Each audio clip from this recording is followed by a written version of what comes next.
Every legend has a tipping point, a single moment where destiny hangs suspended between light and shadow. For Luke Skywalker, the farm boy from Tatooine who became the last hope of the Jedi Order, that moment came not once, but many times throughout his journey. Each confrontation with darkness tested him, pushed him closer to the edge his father had tumbled over decades before. But what if, in one of those crucial moments, Luke had made a different choice? What if the son had followed in the father's footsteps, not to redemption, but to damnation? The galaxy knows Luke Skywalker as its savior, the Jedi who refused the dark side and redeemed Anakin Skywalker with an act of pure faith. History records his triumph as inevitable, his moral strength as unwavering. Yet those who look closely at the threads of that story can see how thin they truly were, how close Luke came to becoming the very thing he fought against. The dark side called to him with a voice hauntingly similar to his father's, promising power, promising an end to the suffering of those he loved, promising control in a chaotic universe. This is the story of a galaxy where Luke Skywalker said yes, where the last Jedi fell and the greatest Sith apprentice since Darth Vader himself rose to take his place, where Leia Organa became the hope her brother could not be, and where the war between light and dark stretched across decades into a new generation. It begins, as all falls to darkness do, with the best of intentions and the deepest of fears. The path to Luke's potential fall was laid long before he ever ignited a lightsaber. It was written in his bloodline, carried in the same Force-sensitive genes that had made Anakin Skywalker the chosen one. The capacity for extraordinary good and terrible evil ran through the Skywalker family like an electric current, and Luke inherited both poles of that power.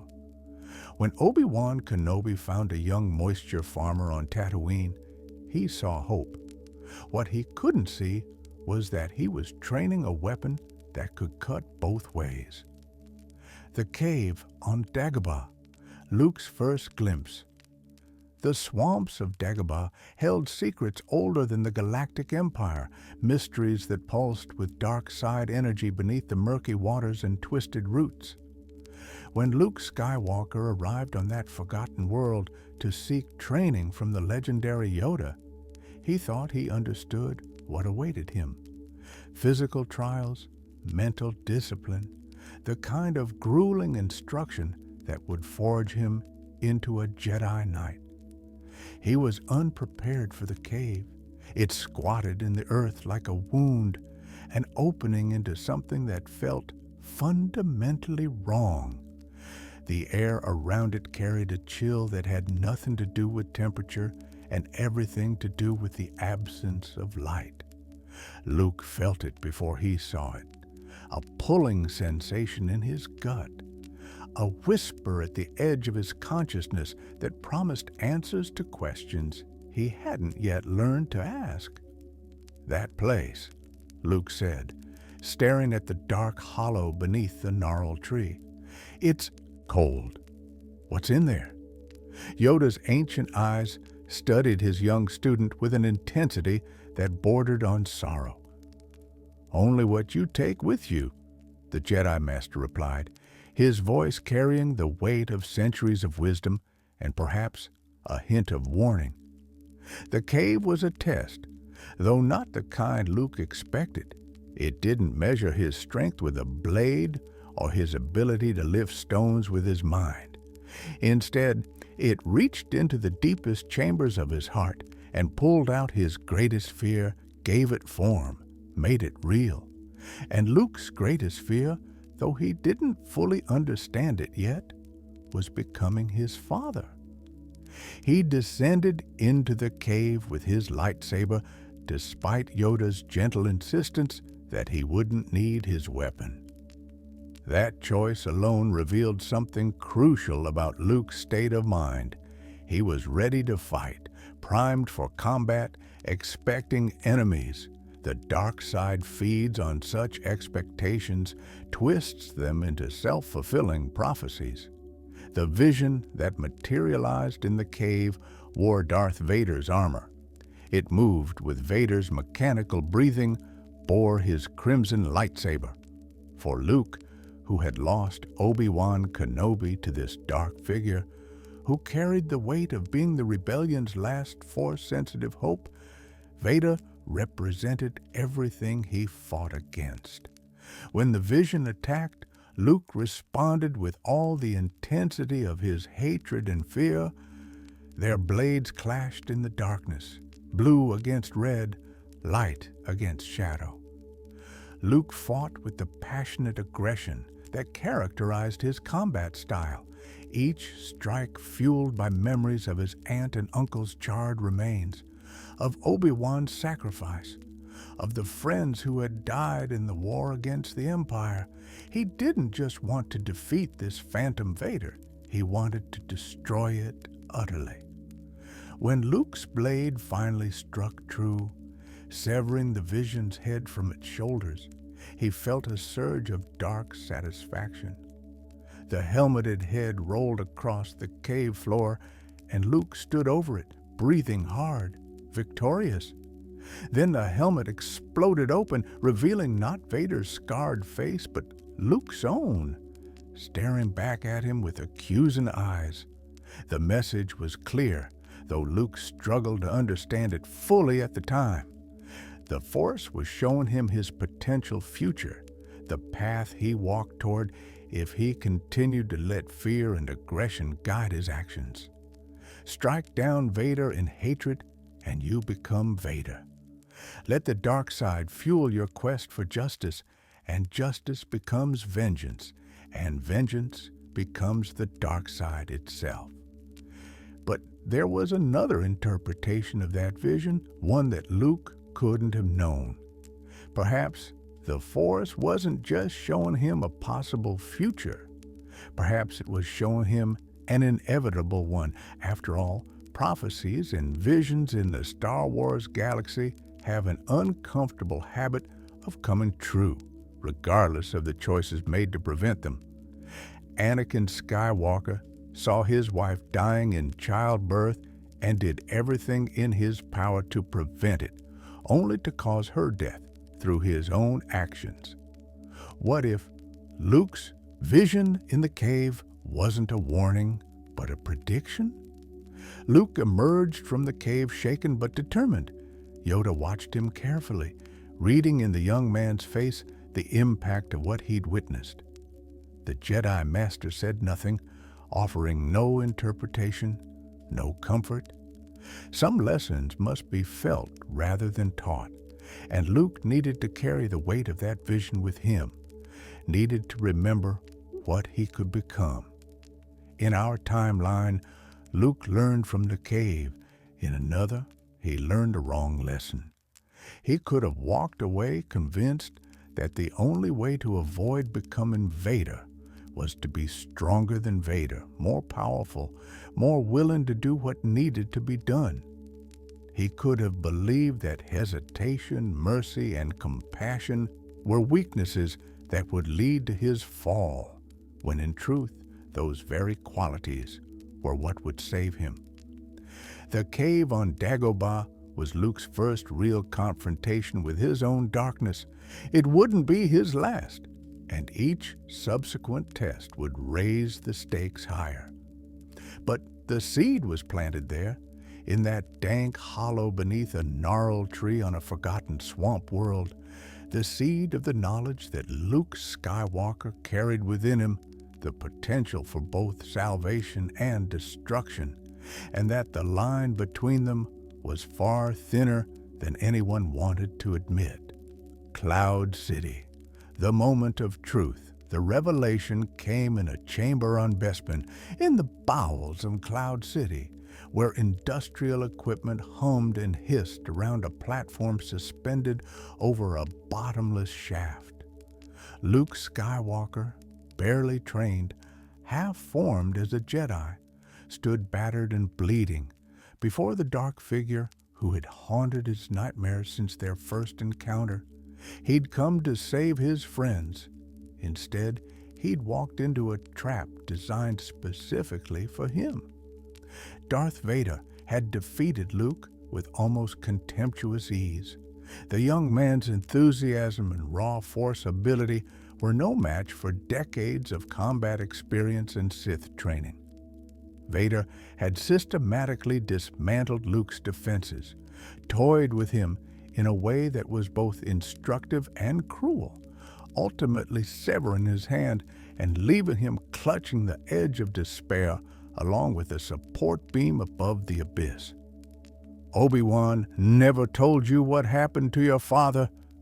Vader's mechanically augmented voice echoed across the chamber, each word measured and deliberate. Luke's response came automatically, born from the story he'd been told, the legend he'd built in his mind. "He told me enough. He told me you killed him." "No," Vader said, and in that single syllable, the entire galaxy shifted on its axis. "I am your father." The words should have been impossible. They violated everything Luke understood about himself, his mission, his place in the story. Obi-Wan had said Anakin Skywalker was dead, murdered by Darth Vader, and Luke had carried that truth like a banner. His father was a hero, a fallen Jedi Knight, someone to honor and avenge. Vader was a monster, a servant of evil, the embodiment of everything the Empire represented. But the Force doesn't lie, and Luke could feel the truth in Vader's words the same way he could feel a lightsaber's weight in his hand. This wasn't a trick or a manipulation. The monster he'd sworn to destroy was his father. The man he'd idolized was the same person. Anakin Skywalker hadn't died on Mustafar. He'd become Darth Vader. The psychological impact of this revelation cannot be overstated. In a single moment, Luke's entire worldview shattered. Every assumption he'd made about good and evil, about clear lines and righteous causes, collapsed into rubble. If his father could fall, if a Jedi as powerful and heroic as Anakin Skywalker could become something as dark as Darth Vader, what did that say about Luke's own potential for darkness? "Search your feelings," Vader continued, extending a black-gloved hand toward his son. "You know it to be true." Luke did know it. That was the worst part. The Force confirmed what his mind wanted to reject, and with that confirmation came a cascade of implications that threatened to drown him. He wasn't just the son of a fallen Jedi. He was the son of the Empire's greatest enforcer, the apprentice to the Emperor himself. Vader's blood ran in his veins. Vader's potential for darkness lived in his cells. Vader's capacity for terrible choices was part of his inheritance.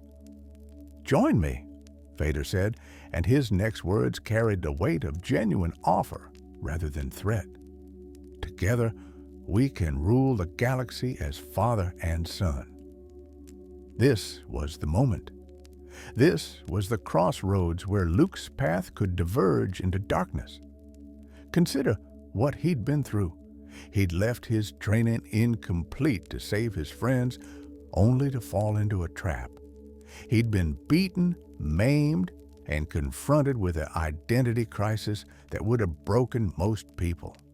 He was hanging above an abyss, physically and metaphorically, with nowhere to go but down or toward his father's hand. Vader wasn't offering domination for domination's sake. He was offering family. He was offering power that could be used to overthrow the Emperor. He was offering answers about the Force, about their shared bloodline, about all the secrets the Jedi had apparently kept from Luke.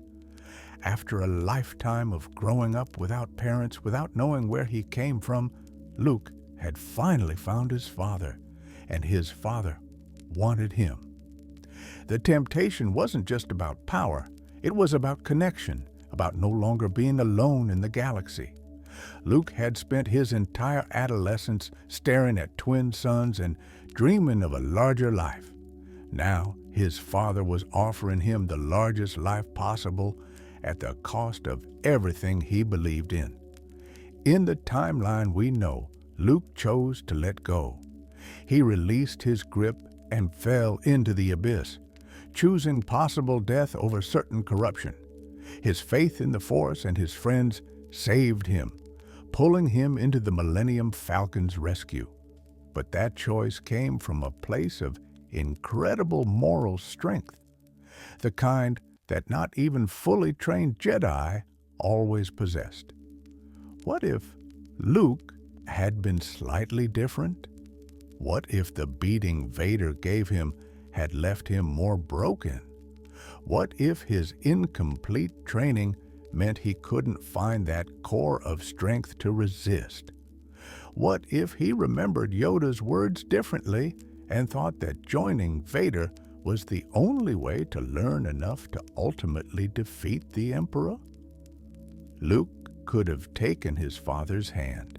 He could have believed, in his exhausted, traumatized state, that this was the path to saving his friends. After all, if he and Vader overthrew the Emperor together, the war would end. Leia would be safe. Han would be freed from carbonite. The galaxy could have peace, even if it meant Luke had to compromise his principles to achieve it. The dark side is seductive precisely because it offers pragmatic solutions to desperate situations. It doesn't present itself as evil, it presents itself as necessary. And in that moment on Cloud City, with his hand severed and his father revealed, Luke was more vulnerable to that seduction than he'd ever been. Taking Vader's hand wouldn't have felt like falling to the dark side. It would have felt like survival, like strategy, like doing what needed to be done. That's how the fall happens. Not with a dramatic embrace of evil, but with a single compromise that seems reasonable under the circumstances. One step toward darkness, justified by good intentions. Then another, until you've walked so far into shadow that you can't remember where the light was. The throne room, victory through surrender. The Emperor's throne room aboard the second Death Star was designed for psychological warfare. Empty space stretched in all directions, broken only by a minimalist walkway leading to the throne itself. Massive windows offered a panoramic view of the space battle raging outside, a constant reminder of the stakes. Emperor Palpatine, ancient and terrible, sat in his throne like a spider at the center of its web, orchestrating the galaxy's suffering with quiet satisfaction. Luke Skywalker stood before him, his hands bound, his face set in defiant lines that couldn't quite hide his fear. He'd surrendered himself to the Empire, gambling everything on the belief that there was still good in his father, that Anakin Skywalker could be redeemed. It was perhaps the most Jedi act Luke had ever committed, this absolute faith in another person's capacity for light, even when all evidence suggested otherwise. Darth Vader stood beside the Emperor, silent and imposing. Father and son occupied the same room, but galaxies of philosophy and choice separated them. Luke believed in redemption. Vader believed in power. And Palpatine believed in using both of them to eliminate the other, ensuring his own dominance would continue. "Young Skywalker," Palpatine's voice slithered across the throne room like oil on water, "I have been expecting you." The game that followed was intricate and cruel. Palpatine, a master manipulator who'd spent decades playing people against each Other understood exactly how to erode Luke's resolve. He taunted him with the rebel fleet's impending destruction, showed him his friends dying in real time, and poked at every psychological wound Luke carried. The Emperor wasn't trying to kill Luke. He was trying to corrupt him. "Take your Jedi weapon," Palpatine commanded, gesturing to where Luke's lightsaber sat on the throne's armrest. "Strike me down with all of your hatred, and your journey toward the dark side will be complete." Luke resisted for a remarkable amount of time. He centered himself, remembered Yoda's teachings, tried to find that place of calm that Jedi training emphasized. But Palpatine was patient and persistent, and he knew exactly which pressure points to apply. "Your friends, up there on the sanctuary moon, are walking into a trap," the Emperor said, his eyes gleaming with malicious pleasure, "as is your rebel fleet." Luke could feel it in the Force, feel the truth of Palpatine's words. The battle outside was going badly. His friends on Endor were surrounded. Everything they'd fought for was collapsing, and he was trapped here, powerless to help. The frustration built inside him, a pressure that needed release. "It was I who allowed the Alliance to know the location of the shield generator," Palpatine continued, savoring each word. "It is quite safe from your pitiful little band. An entire legion of my best troops awaits them." The manipulation was exquisite. Palpatine was revealing his plans, demonstrating his superior strategy, all while making Luke feel helpless and outmaneuvered. Every word was designed to provoke anger, to make Luke lash out. The Emperor wanted Luke to attack him, because that attack would come from a place of rage rather than justice, and rage would open the door to the dark side. Vader stood silent through all of this, his Force presence a dark well nearby. Luke could feel his father's attention, feel him probing at Luke's emotions through their family connection in the Force. In the original timeline, Vader stayed loyal to his master until the very end, until Luke's refusal to turn and Palpatine's attempt to kill his son finally awakened whatever remained of Anakin Skywalker. But now, consider how close Luke came to breaking. When Palpatine finally provoked him enough, when the Emperor mentioned turning Leia to the dark side, Luke exploded into action. He grabbed his lightsaber and attacked with such ferocity that he actually managed to defeat Vader, cutting off his father's hand in a mirror of what had happened to him on Cloud City. In that moment, standing over Vader's prone form with his lightsaber raised for a killing blow, Luke was closer to the dark side than he'd ever been. Palpatine was laughing in triumph, urging him to complete his journey. All Luke had to do was bring his blade down, kill his father, and take his place as Palpatine's new apprentice. The transition would be seamless, the victory complete. "Good," Palpatine hissed. "Use your aggressive feelings, boy. Let the hate flow through you." Luke looked at his fallen father, then at his own mechanical hand, and understood. He was looking at a mirror image of his own future if he chose this path. Vader had struck down his master to save someone he loved. Luke was being tempted to strike down his father for the same reason.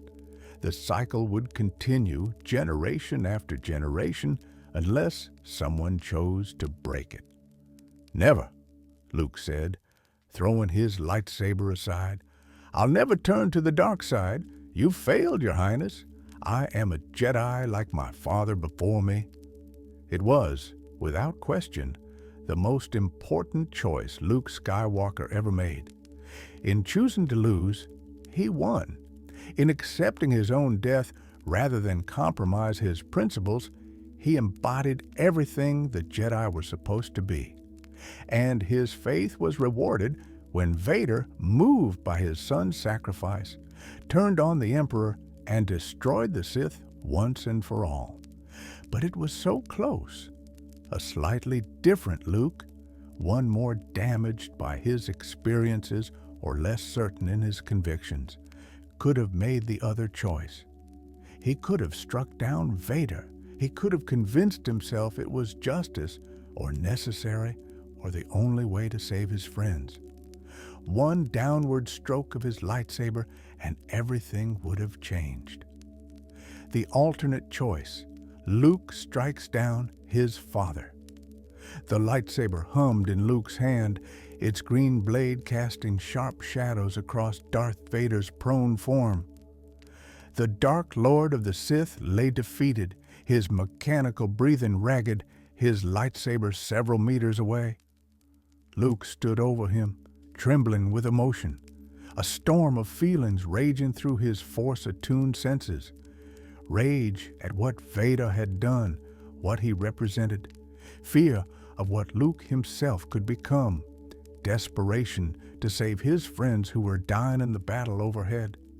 Emperor Palpatine's voice slithered into his mind like poison disguised as wisdom.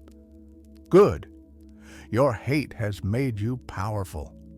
Now fulfill your destiny and take your father's place at my side. In the canonical timeline, Luke looked down at his own mechanical hand and saw his future staring back at him.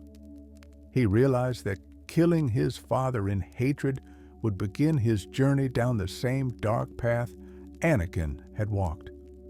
He chose to throw aside his lightsaber and accept death rather than compromise his soul. But what if the moment unfolded differently? What if Luke, in his exhaustion and trauma, convinced himself that this wasn't murder, but justice? Vader had slaughtered younglings in the Jedi Temple. He'd helped hunt the remaining Jedi to extinction. He'd tortured Leia, frozen Han in carbonite, cut off Luke's own hand. The list of Vader's crimes stretched across 2 decades of Imperial oppression. Surely ending such a monster's existence wasn't falling to the dark side, but fulfilling the Jedi's duty to protect the galaxy. What if Luke remembered differently the lessons Yoda and Obi-Wan had tried to teach him? They'd both told him he must face Vader. They'd both suggested that destroying the Sith was the path to saving the galaxy. Perhaps Luke heard those lessons and thought that his mentors expected him to kill Vader, that this was the trial he needed to pass to truly become a Jedi. What if, in that crucial second, Luke's fear for his friends overwhelmed his judgment? He could feel them dying through the Force, Leia's presence, bright and familiar, flickering under threat on the forest moon below. The rebel fleet taking massive casualties as the Death Star superlaser carved through ship after ship. Every moment he hesitated was another friend lost, another freedom fighter destroyed. And here was Palpatine offering him the power to end it all, take Vader's place. And together they could command the Imperial fleet to stand down. The war could be over, the dying could stop. The dark side doesn't announce itself with trumpets and warnings. It whispers in the voice of reason, wearing the mask of necessity. It finds the crack in your armor, the wound in your soul, and it presses until something breaks. For Luke, that crack was his compassion, his desperate need to protect the people he loved. The same quality that made him a hero could, twisted slightly, make him a monster. So imagine Luke's blade descending, not with gleeful malice, but with grim determination, not laughing with power, but weeping at the necessity. He would tell himself this was justice as he drove his lightsaber through Vader's chest, ending the Dark Lord's reign of terror. He would believe he was doing the right thing as he watched his father's life drain away. Vader's last words might have been different in this timeline. Instead of asking Luke to remove his mask and looking upon his son with his own eyes, he might have gazed up at Luke with a terrible recognition. Now, Vader could have whispered, his voice breaking through the mechanical breathing, "You are my son." Because in striking down his father, Luke would have proven he was truly Anakin Skywalker's heir. Not the heroic Jedi Knight, but the man who had chosen power over principle, who had justified terrible actions with good intentions, who had convinced himself that the ends justified the means. Anakin fell because he wanted to save Padme. Luke would fall because he wanted to save his friends. Different targets, identical reasoning, same result. Palpatine would have been overjoyed. Yes, the Emperor would have cackled, his ancient face twisted in triumph. "You have done well, young Skywalker. Your father was weak, sentimental, but you have the strength to do what must be done. Together, we will bring order to the galaxy." And Luke, standing over his father's corpse, lightsaber still humming in his hand, would feel it beginning. The subtle shift in his perception, the darkening of his Force presence. He'd killed in anger before, in the heat of battle, defending himself and others. But this was different. This was execution. This was choosing the dark side's path, even while convincing himself he walked in the light. The Emperor would have approached slowly, savoring the moment. "I can feel your anger. It gives you focus, makes you stronger. This is the power of the dark side, not the weakness the Jedi taught, but true strength." Luke's green eyes might have lifted to meet Palpatine's yellow ones, and in that gaze, the Emperor would have seen the beginning of corruption. Not complete yet, not the total transformation that had consumed Anakin on Mustafar, but the first crucial step. The rationalization, the justified compromise, the belief that this darkness was necessary. "My friends," Luke would have said, his voice hollow, "save my friends and I'll do whatever you want." Palpatine would have smiled, a death's head grin of absolute victory. "Of course, my young apprentice, the rebel fleet will be spared. Your sister will live. Your precious friends will survive. You have my word." A word that meant nothing, of course. The Emperor was a liar of legendary skill, and his promises were worth less than Tatooine sand. But Luke, traumatized and broken, having just killed his own father, would be in no state to recognize the manipulation. He would believe because he desperately needed to believe, needed his father's death to have meant something, to have saved someone. The turning point would come when Palpatine demanded proof of Luke's commitment.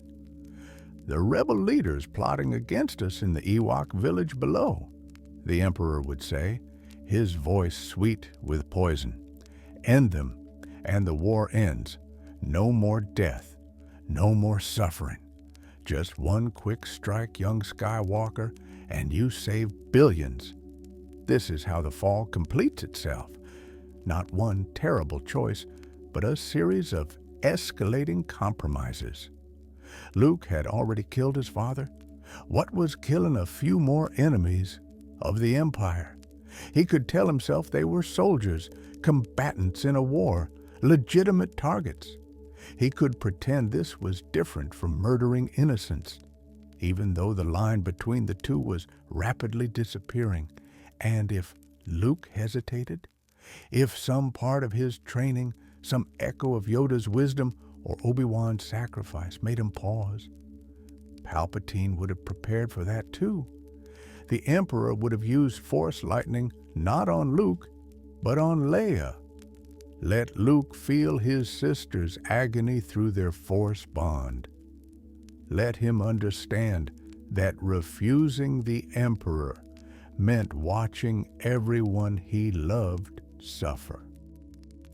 That was the true genius of Palpatine's trap. He'd created a situation where Luke's compassion became the weapon used against him. Every person Luke loved was a lever the Emperor could pull, a pressure point that could force compliance. Refuse to kill the rebel leaders and Leia dies. Refuse to execute prisoners and Han faces a worse fate than carbonite freezing. Refuse to hunt remaining Jedi and the Emperor would systematically destroy everyone Luke had ever cared about. The path from hero to villain isn't walked in a single moment. It's a descent made one step at a time, each step feeling slightly more justified than the last. Luke would have told himself he was infiltrating the Empire, learning the Emperor's secrets, so he could eventually destroy Palpatine from within. He would have believed he was maintaining his essential goodness, even as he committed increasingly darker acts. He would have convinced himself that the end piece for the galaxy justified any means necessary to achieve it. But a dark side doesn't work that way. You can't use its power without being changed by it. Every act of anger, every moment of hatred, every choice to prioritize efficiency over morality rewires who you are. Luke would have felt it happening, felt himself becoming colder, more calculating, more willing to see people as obstacles or tools rather than individuals worthy of compassion. Palpatine would have nurtured this transformation with diabolical patience. He'd spent decades grooming Anakin Skywalker, and he'd learned from that experience. This time, he wouldn't be impatient. He'd let Luke keep his name, at least at first. No dramatic rechristening as Darth something or other. That could come later, after Luke had been thoroughly corrupted, after he could no longer remember who he'd been before. Lord Skywalker, the Emperor would call him, my apprentice, my right hand. And Luke would respond, convincing himself he was playing a role, maintaining a cover, even as the role consumed him and the cover became reality. The transformation would be complete when Luke could no longer feel remorse. When killing became so routine that it required no justification. When he looked at his father's grave and felt nothing but contempt for Vader's weakness in clinging to sentiment. When he saw Leia leading the rebellion and thought not of saving her, but of ending the threat she represented. That was when Luke Skywalker would truly become what Darth Vader never quite managed to be, the perfect Sith apprentice, unencumbered by conflicting loyalties or lingering conscience. More dangerous than his father, because he'd been the hero first, because he knew how heroes thought and how to destroy them from within. The galaxy would have trembled before this new Dark Lord, this fallen Jedi who combined Vader's raw power with a tactical mind unclouded by respirators and life support. Luke would have been everything Palpatine had wanted Anakin to become, and his fall would have sealed the Empire's dominance for generations to come. And it all hinged on a single choice, a momentary weakness, a justified rationalization in the Emperor's throne room. That's how close the galaxy came to losing its greatest hero to darkness. That's how thin the line between salvation and damnation truly was. The galaxy that celebrated the destruction of the second Death Star never came to be. Instead, history recorded the Battle of Endor as the Empire's greatest triumph, the moment when the rebellion's last hope turned to ash. The explosion that destroyed the battle station occurred as planned, but not before Emperor Palpatine and his new apprentice escaped aboard a shuttle, leaving the rebel fleet to face an Imperial armada that was no longer holding back. Luke Skywalker's transformation into the Emperor's right hand didn't happen overnight. Palpatine, having learned from his mistakes with Anakin Skywalker, approached Luke's corruption with the patience of a master craftsman. He understood that Luke's fall would be more complete if the young man convinced himself that each step was justified, that he retained some measure of control, that he was merely biding his time before turning on the Emperor. In the months following Endor, Luke became intimately familiar with the dark side's seductive logic. Palpatine framed every mission, every order, every act of violence as a necessary step toward ultimate peace. Hunt these Jedi survivors and prevent future rebellions. Execute these prisoners and discourage further resistance.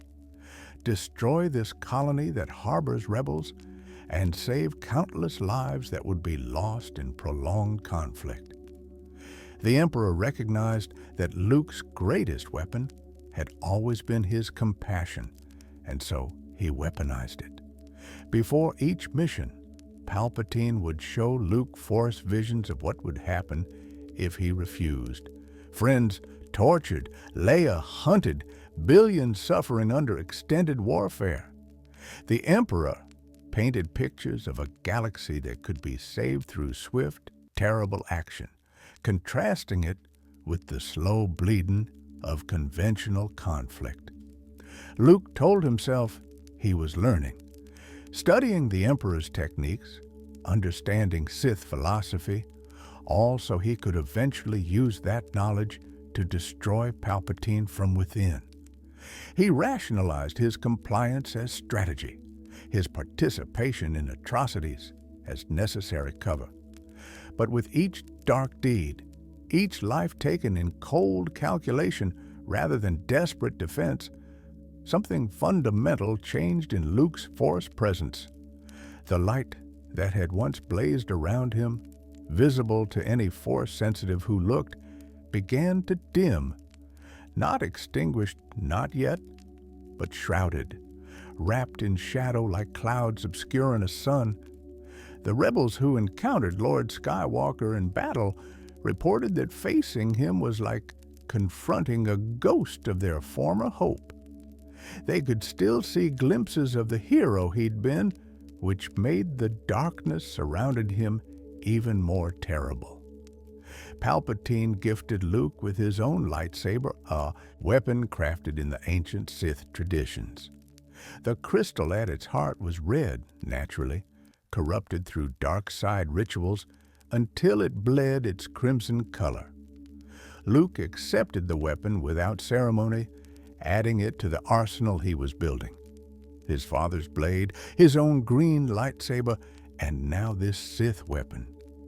3 different chapters of his life, 3 different paths, all leading to the same dark destination.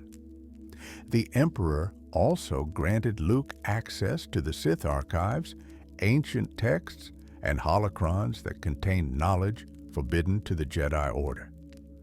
Luke devoured this information with an intensity that both pleased and alarmed Palpatine. The young Skywalker learned techniques that had been lost for millennia: Sith alchemy, Force lightning, the ability to drain life essence from the living beings and transfer it to oneself. Each new power came with a cost, a further step away from the light, but Luke convinced himself the knowledge was worth the price. In his private moments, alone in the chambers Palpatine had provided aboard the Imperial flagship, Luke sometimes caught glimpses of what he was becoming. He would look at his hands, these tools that had once repaired vaporators and flown X-wings, and see them crackling with dark side energy. he would feel the corruption spreading through him like an infection, changing not just his power, but his perspective on the galaxy. The breaking point came when Palpatine ordered Luke to execute a captured rebel cell personally, not in battle where one could claim the necessity of combat, but in cold blood, prisoners kneeling before him in an execution chamber. Among them was a pilot Luke had known from his days in Red Squadron, a man who had flown beside him during the Battle of Yavin. "Luke," the pilot had pleaded, looking up at the figure who had once been his friend. "Luke, please, we were brothers." For a long moment, Luke hesitated. The green-eyed farm boy from Tatooine, the youth who had believed in heroes and happy endings, stirred in some deep place inside him. He could refuse this order. He could strike down Palpatine right here and end this charade. He could choose the light, even if it meant his own death. But then he felt Leia through the Force, felt her presence across the galaxy, and remembered Palpatine's promise. Refuse, and the Emperor's hunters would descend on his sister like a swarm. Refuse, and everyone he loved would suffer. Refuse, and the galaxy would burn. Luke's red blade hummed to life. The execution was swift, efficient, without unnecessary cruelty. He told himself that made it better, that a quick death was a mercy compared to the extended torture the Emperor might have ordered. He told himself many things that night, lying in his quarters, staring at the ceiling, feeling the Force itself recoil from what he'd become. The next morning, when Palpatine asked how he felt, Luke's response sealed his fate. "Powerful," Luke said, and meant it, because that was the terrible truth of the dark side. It did make you powerful. It did grant abilities beyond what the Jedi ever taught. And once you felt that power, once you understood what you were capable of, walking away became nearly impossible. The path backward was steep and treacherous, while the path forward promised unlimited potential. Luke Skywalker had chosen his path, and each step along it led him further from redemption. The Emperor watched his apprentices fall with satisfaction, seeing in Luke everything Vader should have been: powerful, committed, and most importantly, convinced that his actions served a greater good. That conviction would make Luke more dangerous than a dozen conflicted apprentices like Anakin. The new Inquisitorius, Luke's Dark Hunters, with Lord Skywalker firmly established as the Emperor's right hand, Palpatine assigned him a task worthy of his talents: rebuilding the Inquisitorius. The Order of Jedi Hunters that had served Vader so well during the early days of the Empire had been disbanded after the remaining Jedi were believed extinct. But the Emperor, ever paranoid, knew better. Jedi survivors lurked in the shadows, and new Force sensitives were being born every day. They needed to be found and either corrupted or eliminated. Luke approached this assignment with a zeal that would have horrified his former self. He understood Jedi thinking because he had been one. He knew their hiding places, their philosophy, their weaknesses. Where Vader had hunted Jedi with brute force and overwhelming power, Luke employed more subtle tactics. He could think like his prey, anticipate their movements, understand the principles that would guide their choices. The first members of Luke's new Inquisitorius were recruited from Force-sensitive individuals discovered across the galaxy. Some were children stolen from their families before they could form attachments to the light. Others were former Jedi who had survived Order 66, but lacked the moral strength to resist prolonged torture and corruption. A few, disturbingly, came willingly, attracted to the dark side's promise of power, or convinced by Luke's arguments that the Empire represented order in a chaotic galaxy. Luke personally oversaw their training, creating a program that blended Sith techniques with Jedi combat forms. He knew that the old Inquisitors had been effective but limited, their skills sufficient for hunting weakened survivors but inadequate against true Jedi masters. His new hunters would be different. They would be trained to his exacting standards, pushed beyond their limits, forged in darkness until they became weapons worthy of their purpose. The Inquisitors wore black armor trimmed with crimson accents, their aesthetic deliberately echoing both the Sith and the fallen Jedi they represented. Each carried a double-bladed lightsaber with the distinctive spinning function that had made the old Inquisitors recognizable. But Luke added refinements. His hunters' weapons could split into dual sabers for close combat or recombine for the psychological impact of the spinning blades, functionality and intimidation in equal measure. Luke designated his most promising students with numerical titles, following the tradition established by the Grand Inquisitor under Vader's command. The first brother became his second in command, a former Jedi Padawan named Kale, who had survived the Purge only to fall to darkness when confronted with the choice between corruption and watching his family die. Luke saw something of himself in Kale's forced fall and cultivated that parallel, using their shared experience to build loyalty. The second sister was a woman named Jira, Force-sensitive but never trained by the Jedi, discovered by Luke's agents on a remote mid-rim world. She had no connection to the old order, no sentimental attachment to Jedi philosophy. For her, the dark side was simply power, and she embraced it without the psychological conflict that plagued former Jedi. Luke appreciated her straightforward approach and used her as an example to others of what they could become if they abandoned their lingering doubts. As the Inquisitorius grew, Luke implemented a competition structure that would have made any Sith proud.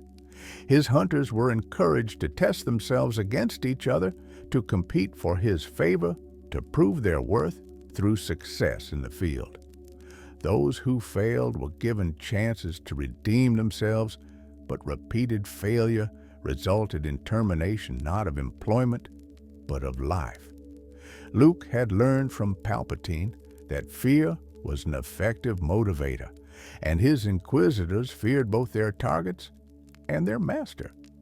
The new Inquisitorius operated from a fortress Luke established on Mustafar, the volcanic world where his father had fought Obi-Wan Kenobi and been transformed into Darth Vader. The symbolism was intentional.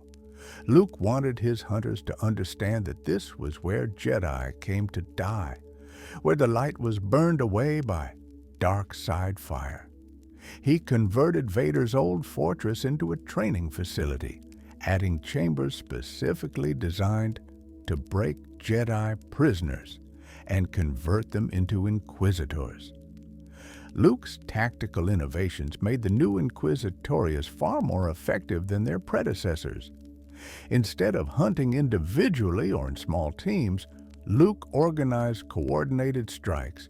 He would use the Force to locate concentrations of Force sensitives, then deploy multiple Inquisitors to overwhelm defenses through superior numbers and coordination. This approach proved devastatingly successful against hidden Jedi enclaves and Force-sensitive communities. One of Luke's most controversial tactics involved using captured Jedi as bait. He would allow certain prisoners to escape, knowing they would seek out other survivors. His inquisitors would track these escapees through the Force, letting them lead the hunters directly to previously unknown Jedi hideouts. The strategy was ruthless and effective, turning the Jedi's own compassion into a weapon against them. Within a year of Luke taking command of the Inquisitorius, the Order had grown to over 30 active hunters, with more trainees in various stages of development. They operated across the galaxy, from the core worlds to the outer rim, systematically eliminating Force-sensitive threats to Imperial rule. Where Vader's Inquisitors had been a scalpel, Luke's were a surgical suite, precise and comprehensive in their devastation. The galaxy learned to fear the sight of black armor and red blades. Rumors spread through the rebellion of Jedi who had joined the Empire, of Force users hunting their own kind with terrible efficiency. Some dismissed these stories as Imperial propaganda, unable to believe that Luke Skywalker, hero of Yavin, could have fallen so far. But those who encountered the Inquisitors firsthand knew the truth. Luke himself led many missions, partly to maintain his combat skills and partly because he still found a dark satisfaction in the hunt. Confronting Jedi survivors forced him to justify his choices, to articulate his philosophy of power and order. He would sometimes offer his targets the same choice Palpatine had offered him: serve or die. Those who accepted swelled the ranks of his Inquisitorius. Those who refused confirmed in Luke's mind that they were too dangerous to live. Leia's path to the light, while her brother descended into darkness, Princess Leia Organa faced a different trial. The catastrophe at Endor had shattered the Rebel Alliance's momentum and claimed many of its leaders. Worse still, it had cost Leia her brother not to death, but to something perhaps more terrible. Through their Force bond, she could still sense Luke, but his presence had changed, become shadowed and cold in ways that filled her with dread. The immediate aftermath of Endor was chaos. The Rebel fleet had taken massive casualties, escaping the Imperial trap, and the loss of so many key figures left a power vacuum in the Alliance's command structure. Mon Mothma survived, as did Admiral Akbar, but the death of General Medine and the capture of several other leaders hobbled the rebellion's strategic capabilities. They needed time to regroup, to process the disaster, to figure out how to continue fighting when their greatest hope had joined their greatest enemy. Leia threw herself into holding the Alliance together with an intensity that bordered on obsessive. She organized the evacuation of compromised bases, coordinated refugee relief, maintained diplomatic channels with neutral systems that might still be persuaded to join the rebellion.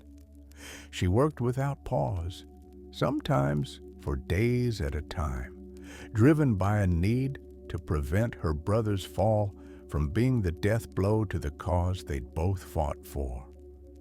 But privately, in the rare moments when she allowed herself to feel rather than simply function, Leia struggled with overwhelming grief and rage. Luke had been more than her brother. He'd been the living proof that their family could choose light over darkness, that the Skywalker legacy didn't have to be one of tyranny and suffering. His fall to the dark side felt like a betrayal, not just of everything they'd fought for, but of their father's sacrifice at the very end.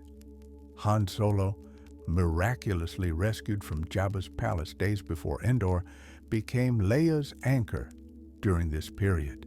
He understood loss and disappointment in ways that most of their rebel companions didn't, and he had the emotional intelligence to recognize when Leia needed comfort versus when she needed space. More importantly, he refused to let her lose herself in her work, insisted she maintain some connection to her humanity, even as the galaxy seemed determined to strip it away. The turning point came 3 months after Endor, when a Jedi survivor named Kayla made contact with the rebellion. Kayla had been a Padawan during the Clone Wars, narrowly surviving Order 66 and spending the subsequent decades in deep hiding. She'd felt the disturbance in the Force when Luke fell, and she'd decided that hiding was no longer enough. If darkness was rising again, she needed to stand against it. Kayla recognized something in Leia that the princess herself hadn't yet acknowledged: Force sensitivity. The power that had allowed Leia to sense Luke's presence, to feel his emotions across vast distances, wasn't simply twin telepathy, but an expression of the same Force potential that ran in the Skywalker bloodline. If Luke had received training, why shouldn't Leia? If he could wield the Force as a weapon of oppression, why couldn't she use it as a tool for liberation? The decision to train as a Jedi didn't come easily to Leia. She'd built her identity around politics and leadership, around inspiring others and organizing resistance through conventional means. The Force had always been Luke's territory, the mystical element she respected but didn't fully understand. Taking up that mantle felt like acknowledging that conventional resistance had failed, that they needed something more to combat the dark side rising under the Empire. But Leia was also pragmatic. She recognized that Luke's Inquisitors were decimating the rebellion's Force-sensitive supporters, and that, without someone who could match their power, the Alliance would be systematically weakened. If the galaxy needed a Jedi to stand against Lord Skywalker, and no one else was available, then Leia would become that Jedi, regardless of how uncomfortable the transformation made her. Kayla's training methods were unconventional, shaped by decades of survival and the need for secrecy. She taught Leia in hidden corners of rebel bases, in the cargo holds of ships traveling through hyperspace, anywhere they could snatch a few hours without drawing Imperial attention. The lessons focused on practical applications rather than philosophical meditation, on combat techniques and Force manipulation skills that could be deployed in real-world situations. Leia proved to be an apt student, though her approach to the Force differed markedly from Luke's. Where her brother had been intuitive and impulsive, feeling his way through the Force with raw emotional connection, Leia was analytical and deliberate. She studied the Force like she studied political strategy, looking for patterns and leverage points, understanding how to apply pressure most effectively. Her lightsaber, constructed under Kayla's guidance, using a kyber crystal recovered from a Jedi temple, burned white, an extremely rare color that reflected Leia's balanced approach to the Force. She drew from both passion and serenity, combining the emotional intensity she inherited from Anakin Skywalker with the disciplined control that had made her an effective senator and military leader. The blade's color became a symbol of hope for the rebellion, a representation of a new kind of Jedi who rejected the old order's dogmatism without embracing the Sith's malevolence. As Leia's power grew, so did her sense of responsibility. She wasn't just training to defend herself or even to fight the Inquisitors effectively. She was becoming the rebellion's answer to Luke, the light side equivalent of the dark power her brother represented. That burden was nearly crushing, But Leia had spent her entire adult life carrying impossible weight. She'd lost her adopted parents, her home world, and now her brother. The Force training became a way to transmute that grief into purpose, to ensure their sacrifices meant something. Through their Force bond, Luke sometimes sensed what Leia was doing. She could feel his attention like a cold wind across her consciousness, probing at her defenses, trying to understand how strong she'd become. Sometimes he would send her visions, images of what could be if she joined him in serving the Emperor. Power, peace, an end to the suffering and chaos of war. Always the same promises the dark side made, wrapped in logic and temptation. Leia rejected these overtures without hesitation, but she also maintained the connection. The bond with Luke was painful, a constant reminder of what she'd lost, but it was also tactical intelligence. Through their link, she could sometimes sense his plans, anticipate where his inquisitors would strike, feel when he was personally hunting someone important. That advance warning saved rebel lives and preserved Force-sensitive individuals who would otherwise have been captured or killed. The final stage of Leia's transformation came when she had to face one of Luke's inquisitors directly. The fourth brother had tracked a rebel cell to Naboo, and Leia's Jedi Master Kayla was with that cell. The princess arrived to find the Inquisitor standing over Kayla's body, his spinning red blade still humming. The duel that followed would become legendary in rebellion folklore. Leia Organa, barely trained, facing a dark side hunter with years of experience. Her white blade against his red, hope against despair. For long minutes they fought. Across the elegant halls of a Naboo palace, their combat a deadly dance that left scorch marks on ancient walls and shattered priceless artifacts. Leia won, though not through superior skill. She won because she remembered something the old Jedi Order had taught and Luke's Inquisitors had forgotten: connection.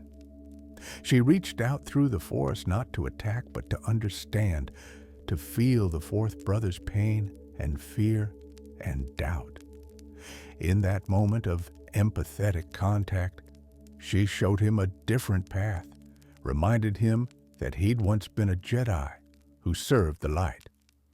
The fourth brother's hesitation cost him his life, but in his final moments, he thanked Leia for reminding him who he'd been. That death crystallized something crucial in Leia's understanding of her role. She wasn't just fighting the Inquisitors, she was trying to save them, to pull them back from the darkness if possible. Even knowing the odds were against her, even understanding that most would refuse redemption, she had to try. Because that was the difference between her and Luke, between the light and the dark. Luke saw enemies to be eliminated. Leia saw people who needed saving. That philosophical divide would define their conflict in the years to come, as sister faced brother across a galaxy at war with itself. The resistance in exile, the rebel alliance that had come so close to victory at Endor, fragmented in the disaster's aftermath. Imperial forces, emboldened by Luke Skywalker's defection and the Emperor's continued survival, launched aggressive campaigns to crush the remaining resistance. Star systems that had supported the rebellion openly were now targets for punitive expeditions, their populations subjected to brutal reprisals designed to discourage future dissent. Within months, the formal alliance structure collapsed. The central command was too exposed, too easy for the Empire to target. What remained scattered into dozens of smaller cells, loosely coordinated but largely independent, each responsible for survival in their own sector. This decentralization was both a weakness and a strength. The Empire could no longer decapitate the rebellion with a single strike, but the resistance also lacked the unified strategy and resources that had once made them a credible threat. Leia found herself leading one of the largest surviving cells based in the Outer Rim, where Imperial control was less absolute. Her group included survivors from the Battle of Endor, new recruits who joined after witnessing Imperial atrocities, and beings from across the galaxy who refused to surrender to tyranny. They moved constantly, never staying in one location for more than a few weeks, always aware that Luke's Inquisitors were hunting them. Han Solo proved invaluable during this period, his smuggling experience providing exactly the skills needed for evading Imperial detection. He established a network of safe houses and contact points, trading routes that avoided Imperial patrols, and reliable informants who could warn of Inquisitor activity. His criminal connections, once a source of shame, became lifelines for the scattered resistance. The most painful aspect of exile was the loss of recruits. Where the Alliance had once inspired hope and attracted volunteers eager to fight for freedom, the resistance now struggled to maintain its numbers. Luke's public fall had shattered the narrative of inevitable victory, the myth that good would triumph over evil if brave individuals stood against darkness. People who might have joined the rebellion now asked a devastating question. If Luke Skywalker couldn't resist the Empire, what chance did anyone else have? Leia spent countless hours in council meetings and encrypted communications trying to maintain morale and coordinate strategy across the fractured resistance. She shared intelligence about Inquisitor movements, warned cells when Luke was personally hunting in their sector, and worked to preserve what little unity remained in their cause. Her Jedi training made her an even more effective leader, as she could sense deception and rid the emotional states of those she worked with. But for all her efforts, the resistance continued to shrink. Imperial pressure was relentless, and the absence of major victories made it difficult to sustain hope. Cells were captured and eliminated with depressing regularity. Safe worlds became occupied territories. Resources dwindled as supply lines were interdicted. The cause that had seemed so close to triumph at Endor was now a desperate struggle for mere survival. Ahsoka and Grogu, the last Jedi. In the deepest shadows of the galaxy, far from Imperial space, a different light was kindling. Ahsoka Tano, the former Jedi who had walked away from the Order during the Clone Wars, had spent decades avoiding entanglements.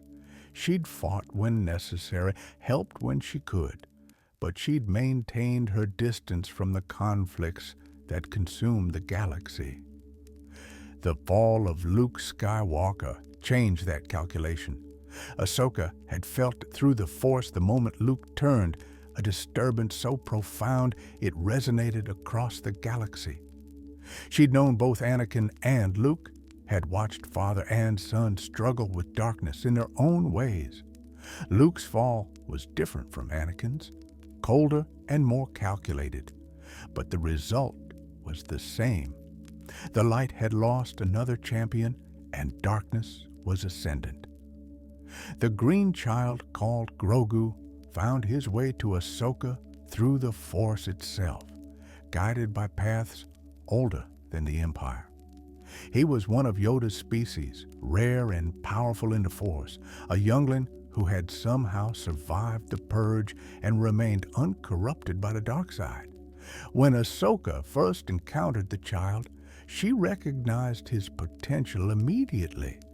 Grogu's presence complicated Ahsoka's careful neutrality. The Empire was hunting Force-sensitive children with renewed intensity, and Luke's Inquisitors were especially focused on finding powerful younglings who could be converted into dark-side weapons. Keeping Grogu safe meant hiding him, and hiding him meant teaching him to suppress his Force presence. But suppression was dangerous for a being of Grogu's power. What he needed was training. Ahsoka resisted that responsibility at first. She'd trained Padawans during the Clone Wars, and most of them had died in Order 66. She'd seen the Jedi Order's failures firsthand, watched it transform into something rigid and disconnected from the people it was supposed to protect. The last thing she wanted was to perpetuate those mistakes by creating another generation of traditional Jedi. But Grogu needed guidance, and the Force itself seemed to be pushing them together. In meditation, Ahsoka received visions of possible futures. In one, Grogu fell into Luke's hands and became a dark side weapon of terrible power. In another, the child remained untrained and was destroyed by Inquisitors. The path where Ahsoka taught him, where she helped him become something new, was the only future that offered hope. The training that followed was unlike anything the old Jedi Order would have recognized. Ahsoka taught Grogu to use his emotions without being consumed by them, to value connection over detachment, to see the Force as a tool for protecting others, rather than a source of personal power. She combined Jedi techniques with insights gained from her years outside the Order, creating a hybrid philosophy that honored the light while rejecting the dogmatism that had made the old Jedi vulnerable to Palpatine's machinations. Grogu proved to be an exceptional student, his innate connection to the Force amplified by Ahsoka's unconventional teaching methods. Within a year, the small child could move objects many times his size, sense danger before it manifested, and even heal minor injuries through Force manipulation. More importantly, he remained innocent despite his power, retaining a childlike wonder that reminded Ahsoka why the Jedi had mattered in the first place. Through networks that predated the Empire, Ahsoka made contact with Leia's resistance cell. The meeting between the two women was charged with significance. Here was Ahsoka, who had known Anakin Skywalker before his fall, and Leia, who had to watch her brother walk the same dark path. They recognized in each other a shared grief and determination, a refusal to let darkness have the final word. When Ahsoka offered to help train Leia more completely in the Jedi arts, the princess accepted. Between Kayla's practical combat training and Ahsoka's deeper understanding of the Force, Leia's education accelerated dramatically. She learned techniques that the old Order had kept secret from all but the most trusted masters, gained insights into the Force's nature that few Jedi ever achieved. Together, Ahsoka and Leia represented something new in the galaxy. Jedi who served without being bound to the Order's failing structures, who used the Force to protect rather than to maintain institutional power, who understood that light and dark existed within everyone, and that the goal wasn't to eliminate darkness, but to choose light anyway. This philosophy would become the foundation for what came next, when a new generation arose to challenge Luke's dark empire. The alliance between Ahsoka, Grogu, and Leia's resistance gave the scattered freedom fighters something they desperately needed: hope. Not the naive hope that good always triumphs, but the harder, more mature hope that comes from choosing to fight for what's right even when victory seems impossible. They were outnumbered, outgunned, hunted by some of the most powerful dark side users the galaxy had ever seen. But they had the Force, they had each other, and they had a cause worth dying for. The stage was set for a conflict that would span decades and generations, pitting Skywalker against Skywalker in a struggle for the galaxy's soul. The conflict that historians would later call the Skywalker Civil War began not with a battle, but with a conversation. 20 years after Endor, Luke Skywalker, now bearing the title Dark Lord of the Sith and serving as the Emperor's supreme enforcer, tracked his sister to a hidden resistance base in the unknown regions. He arrived alone without his inquisitors and requested a meeting under a flag of truce. Leia agreed against the advice of her lieutenants and the warnings she felt through the Force. She met her brother on neutral ground, a barren moon equidistant from both the Imperial flagship and the Resistance command ship.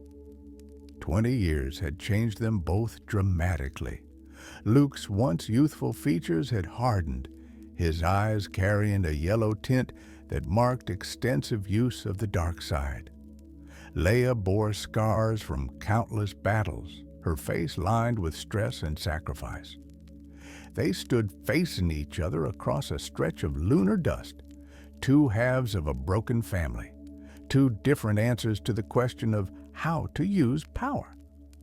The Force swirled around them, light and dark, meeting in a maelstrom of family history and cosmic significance. "You can't win," Luke said, his voice carrying the certainty of someone who had studied every strategic projection. "The Empire controls 2/3 of the galaxy. I command hundreds of Inquisitors. Even with Ahsoka's training, you're fighting a war you lost the moment I took Father's place." "Victory isn't measured in territory controlled," Leia replied, her hand resting on a white lightsaber but not drawing it. "Every day the Resistance survives is a victory.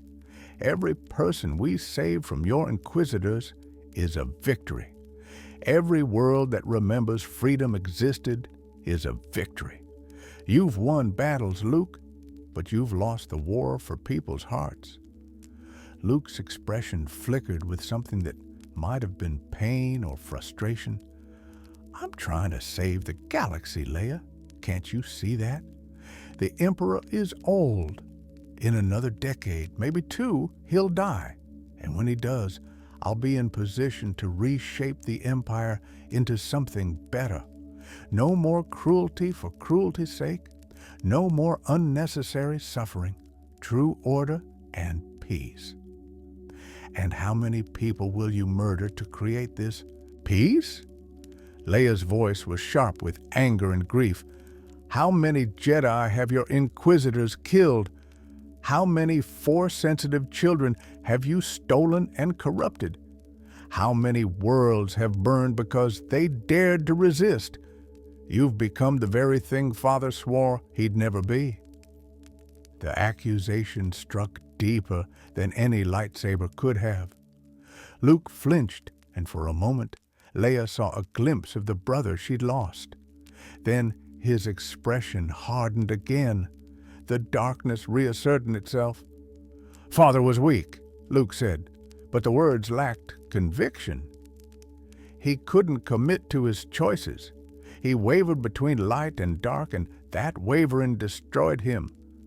"I'm stronger than he was. I know what I am and what I'm doing."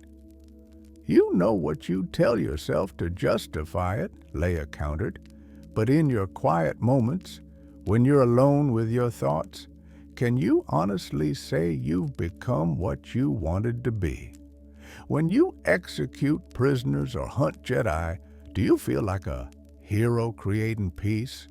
Or do you feel like a monster wearing your face?" The question hung in the air between them, charged with decades of shared history and the weight of impossible choices. Through their Force bond, Leia could feel Luke's turmoil, the war between the rationalization he'd built and the truth he refused to acknowledge. For a brief, terrible moment, she thought he might listen, might turn back from the darkness. Then, Emperor Palpatine's presence manifested in the Force, distant but unmistakable. Luke straightened, and Leia felt his shield slam back into place. "I came to offer you one final chance," Luke said formally, reverting to the role of Dark Lord. "Surrender. Disband the Resistance. In exchange, I'll guarantee your safety and that of your followers. You can live out your lives in comfortable exile, and no more blood needs to be spilled." "You know I can't do that," Leia said quietly.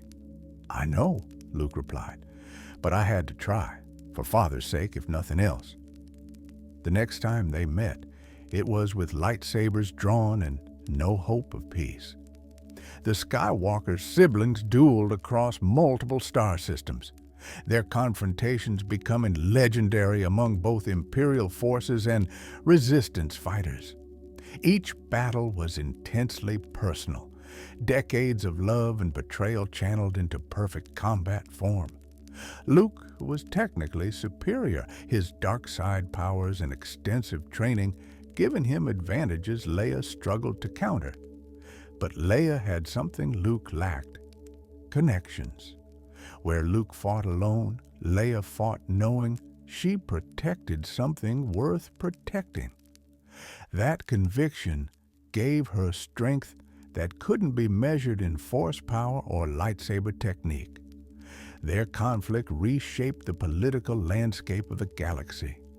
Luke's obsession with his sister led him to pull resources from other Imperial operations, creating openings the Resistance exploited ruthlessly. Systems that had submitted to the Empire saw the Dark Lord's invincibility questioned and began considering rebellion. The Inquisitors, previously unified under Luke's iron command, started to fracture as some questioned whether their master was still focused on the Empire's interests. The Emperor watched these developments with growing concern. He'd chosen Luke specifically because the young man seemed more stable than Vader, less prone to sentimental attachments that could be exploited. But the bond between Luke and Leia was proving to be exactly the kind of weakness Palpatine had hoped to avoid.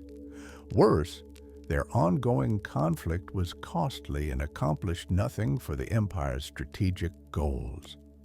In the 25th year after Endor, Palpatine made a decision that would reshape the galaxy's future. He ordered Luke to eliminate his sister permanently, using whatever means necessary. No more duels with the possibility of her escape, no more philosophical debates, just final, absolute termination of the Resistance's greatest symbol and Luke's greatest distraction. Luke received this command without visible emotion, but through their bond, Leia felt his reaction, a spike of pain and anger quickly suppressed. He was being ordered to kill his sister, and while he'd killed thousands in the Emperor's service, this was different. This was the last connection to who he'd been, the final thread tying him to the light side. Cutting it would complete his transformation in a way that no amount of dark side training could match. The question that would define the next phase of the war was simple: would Luke obey? Rey and the lost lightsaber. On the desert planet of Jakku, a young scavenger named Rey survived by salvaging technology from the wreckage of ancient battles. The planet had been the site of a decisive Imperial victory decades earlier, and the debris field provided endless opportunities for someone willing to crawl through decaying star destroyers and excavate crashed fighters. Rey had made this work since childhood, knowing nothing of her origins beyond vague memories of being abandoned. The Force called to her in ways she didn't understand. Objects moved when she focused on them. She could sense danger before it manifested. Sometimes, in dreams, she saw people and places she'd never encountered in waking life. Rey dismissed these experiences as hallucinations or the stress of survival. She had no framework for understanding that she was Force-sensitive, no context for the power growing within her. Everything changed the day she found the lightsaber. It was buried deep in a crashed transport, hidden in a sealed compartment that had survived decades of exposure to Jakku's harsh environment. The weapon was old, its design speaking to an earlier era of Jedi craftsmanship. The moment Rey's hand touched the grip, a cascade of visions overwhelmed her consciousness. She saw a young man with kind eyes, wielding this very blade against red armored soldiers. She felt his fear and determination, his love for friends, and his hope for the future. Then the vision shifted, and she saw the same man, older, darker, standing over bodies with red blades humming in his hands. The lightsaber showed her its wielder's fall, the transformation from hero to villain, the choice that had broken the galaxy. Rey dropped the weapon as if it had burned her, gasping. But the visions didn't stop. They followed her from the wreck, haunting her dreams, calling to her in moments of quiet. The lightsaber wanted her to understand something, needed her to know its history and the legacy it represented. Against every survival instinct that told her to leave mysterious Force artifacts alone, Rey kept the lightsaber. She couldn't explain the compulsion even to herself. Something about the weapon felt significant, as though her entire life had been leading to this discovery. She hid it in her dwelling, wrapped in cloth to mute the Force presence that radiated from it. Days later, Imperial forces descended on Jakku in force, not a standard patrol, but dozens of ships and hundreds of stormtroopers led by a group of black armored figures carrying red lightsabers. Rey recognized them from stories whispered among scavengers. Inquisitors, the Emperor's Jedi hunters. They were searching for something. More specifically, they were searching for someone. Rey felt their attention sweeping across the planet through the Force, probing for Force-sensitive individuals. She tried to suppress her presence the way she'd unconsciously done for years, but the lightsaber complicated things. Its powerful Force signature acted like a beacon, drawing the Inquisitors directly to her location. Rey ran. She'd survived on Jakku by knowing when to fight and when to flee, and facing multiple trained dark side users clearly called for the latter. But the Inquisitors were relentless, their hunting skills honed by years of tracking Jedi survivors. They cornered her in the wreckage of a superstar destroyer. The same terrain advantages that made her an effective scavenger now became a trap. The lightsaber! The lead Inquisitor demanded, his voice mechanically altered by his helmet. Give it to us, and Lord Skywalker might spare your life. The name sent a jolt through Rey. She'd heard it before. In the visions the weapon had shown her. Luke Skywalker, hero of Yavin, fallen Jedi who now hunted his own kind, the man whose lightsaber she'd found. Before Rey could respond, a brilliant white blade ignited between her and the Inquisitors. A woman stepped from the shadows, middle-aged but moving with the grace of a trained warrior. Her presence in the Force was like sunlight after a long darkness, warm and steady and absolutely committed to the light. "She's under my protection," Leia Organa announced, her white lightsaber held in a defensive stance. "If you want her, you'll have to go through me." What followed was a desperate running battle through the Star Destroyer's wreckage.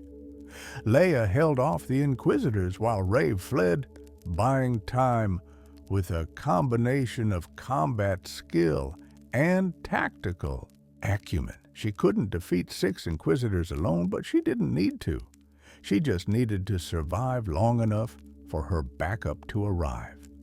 Ahsoka Tano appeared like a ghost from the Force itself, her white lightsaber spinning in precise defensive forms. Grogu, now adolescent and powerful in his own right, manipulated the wreckage around them, creating obstacles and using the environment as a weapon. Together, the 3 light side users drove the Inquisitors back, forcing them to retreat or face destruction.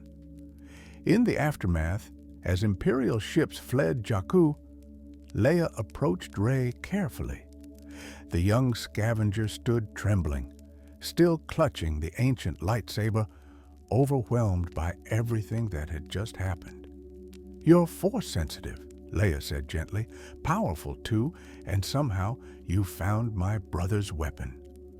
Rey looked down at the lightsaber, understanding flooding through her.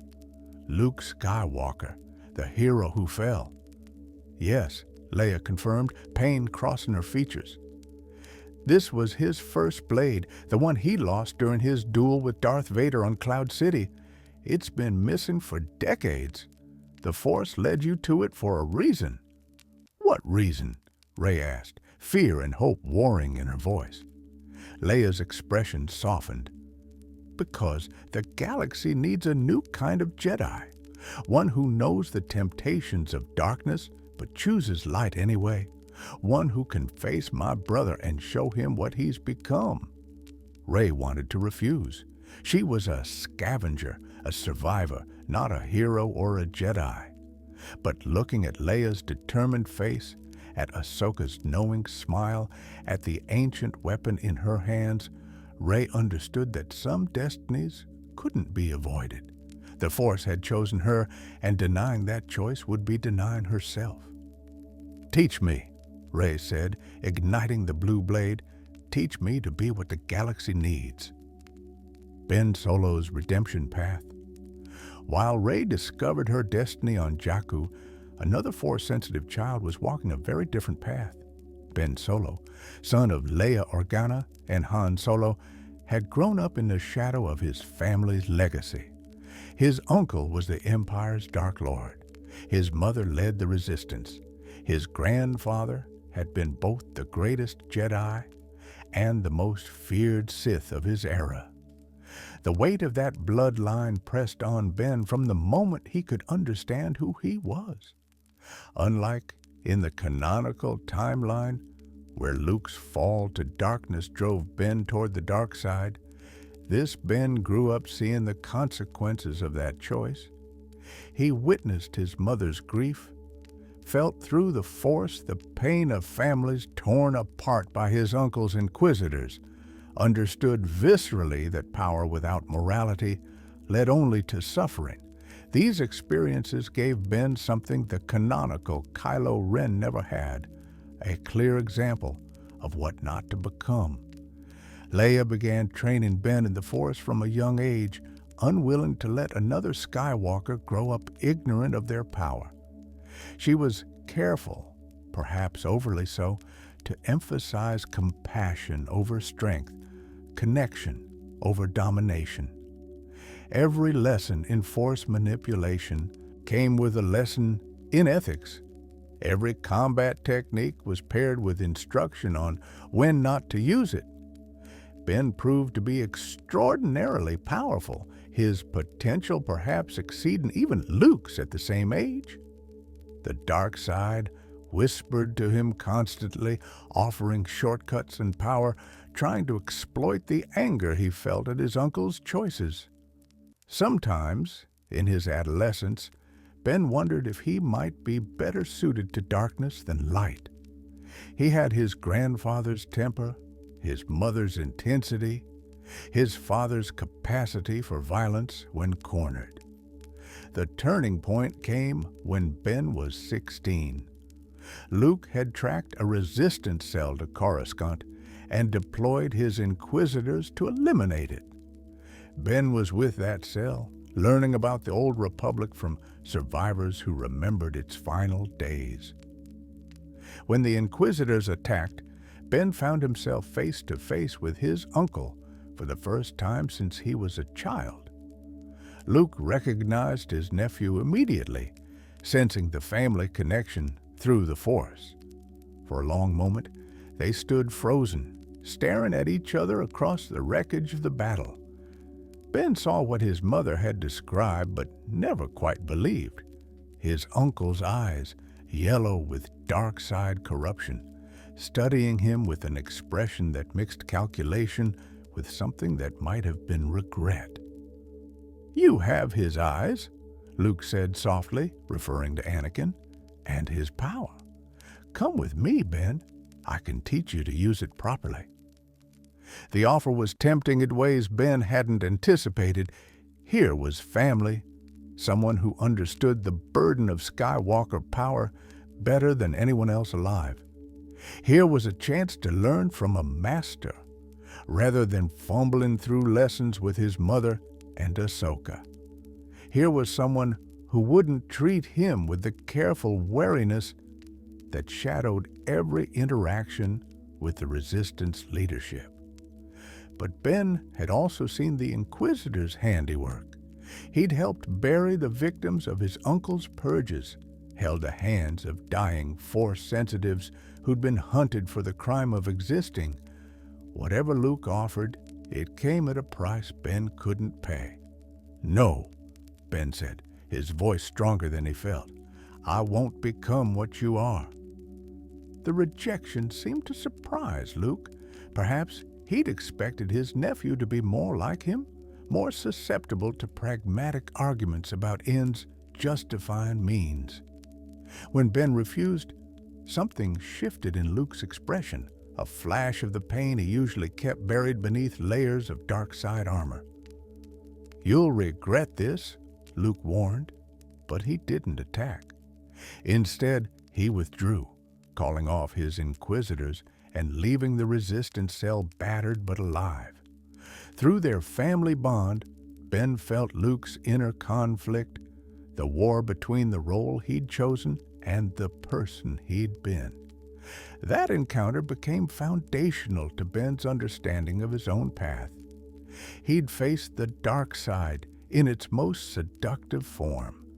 Family, power, belonging, and chosen differently. The confidence that came from that choice shaped everything that followed. He wasn't destined to fall just because his bloodline predisposed him to darkness. He could choose light, and that choice was more powerful than any inherited tendency. Under Ahsoka's tutelage, Ben's training accelerated. The former Jedi recognized in him a potential bridge between old and new, someone who carried the Skywalker legacy, but wasn't burdened by the old order's failures. She taught him unconventional techniques, Force abilities that the traditional Jedi would have considered too aggressive, but that Ahsoka had learned fell short of the dark side.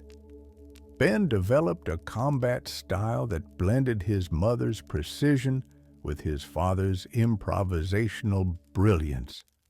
His lightsaber, which burned a deep blue, became an extension of his will equally capable of defense and devastating offense. But more importantly, Ben cultivated the emotional control that had eluded his grandfather. He learned to feel anger without being consumed by it, to acknowledge fear without letting it dictate his actions. As he grew into adulthood, Ben became one of the Resistance's most effective operatives. He led missions against Imperial installations, freed Force-sensitive prisoners before the Inquisitors could corrupt them, and symbolized a new generation rising to challenge the Empire's darkness. His very existence was a counter-narrative to Luke's fall, proof that Skywalker blood didn't inevitably lead to corruption. The galaxy began to hear stories of a young Jedi who fought with unmatched intensity but showed mercy to defeated enemies.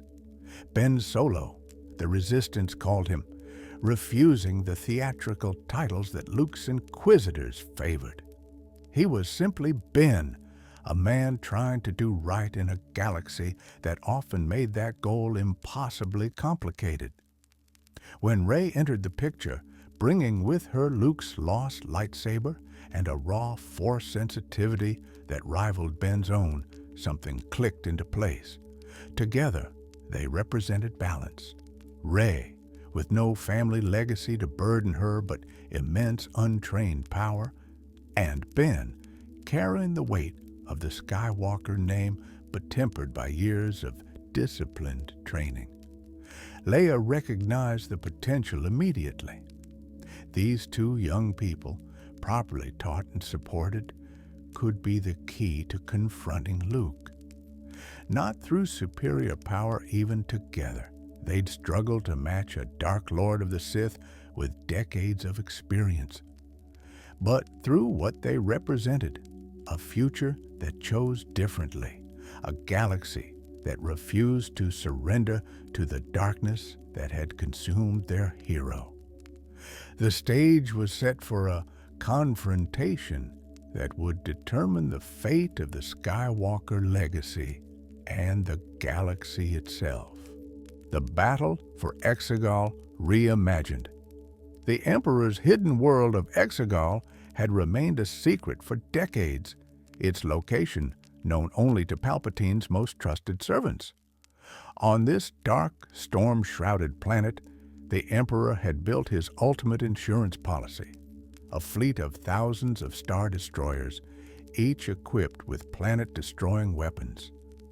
This final order represented the culmination of all his schemes, the hammer that would crush any remaining resistance and establish eternal Sith dominion over the galaxy. Luke discovered Exegol's location through years of meticulous investigation, piecing together clues from Sith artifacts and ancient star charts.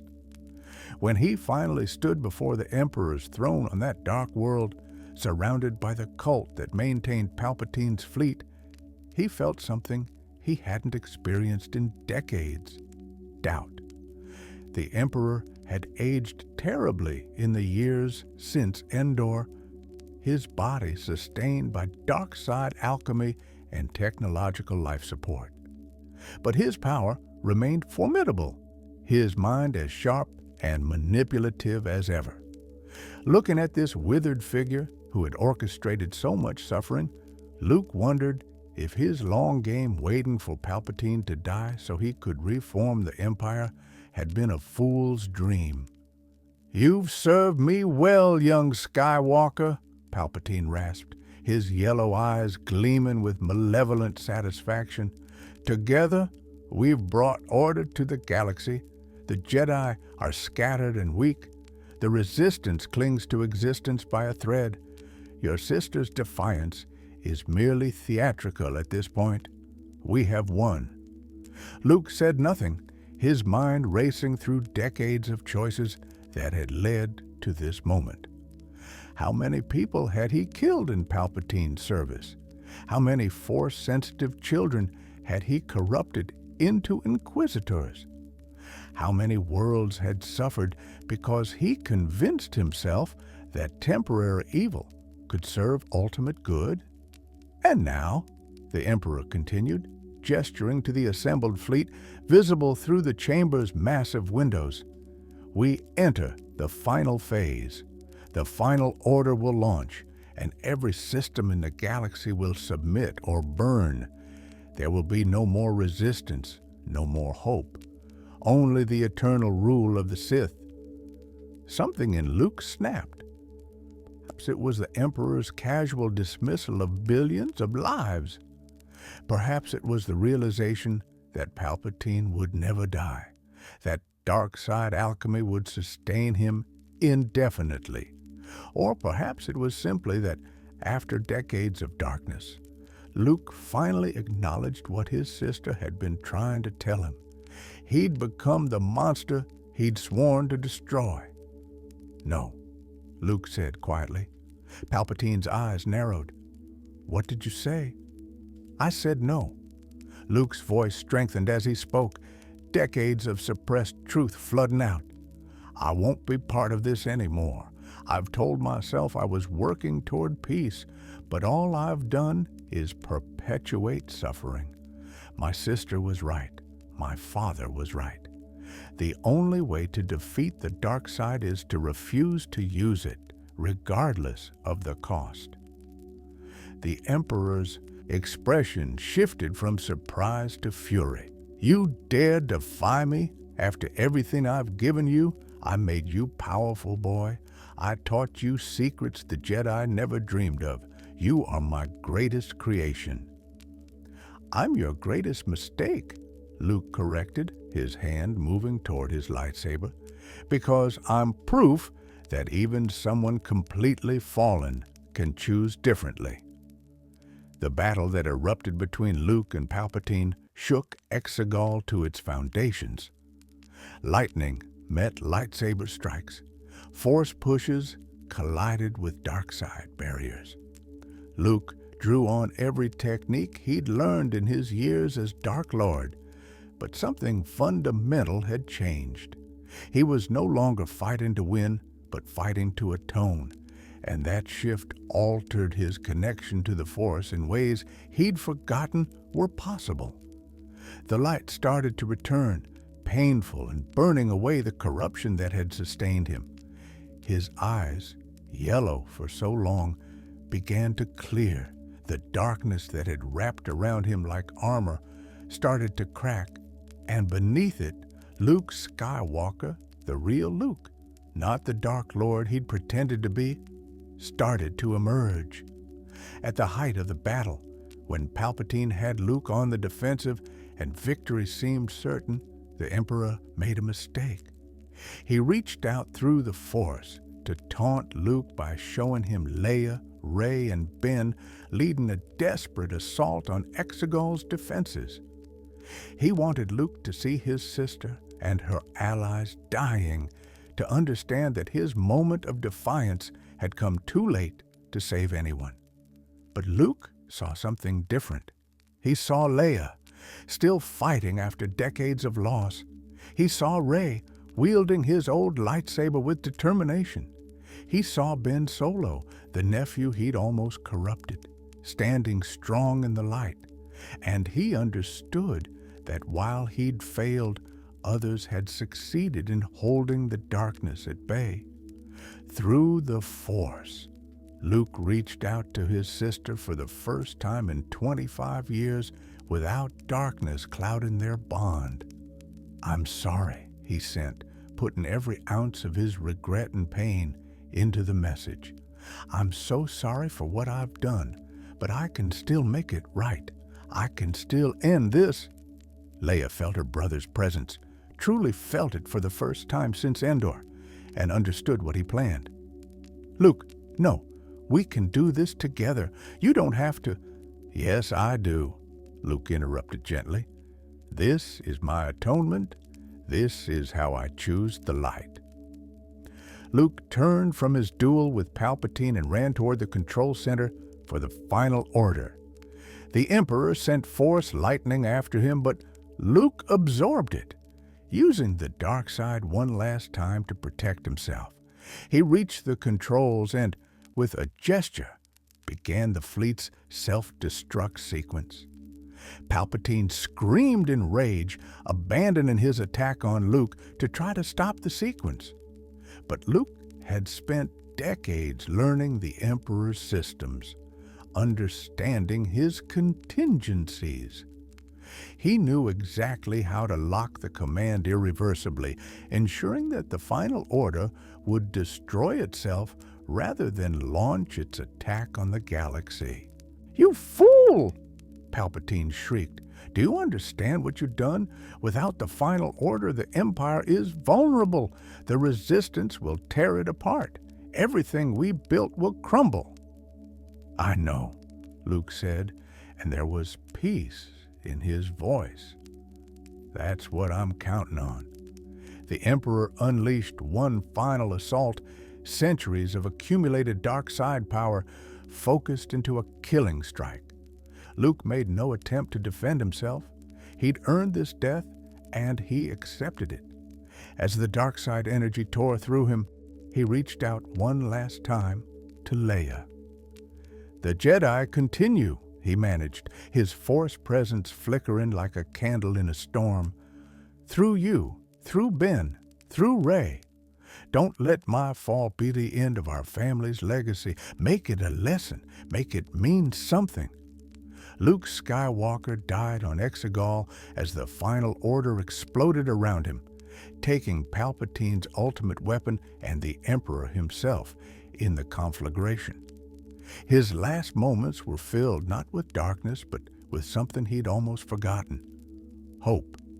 Legacy of two Skywalkers.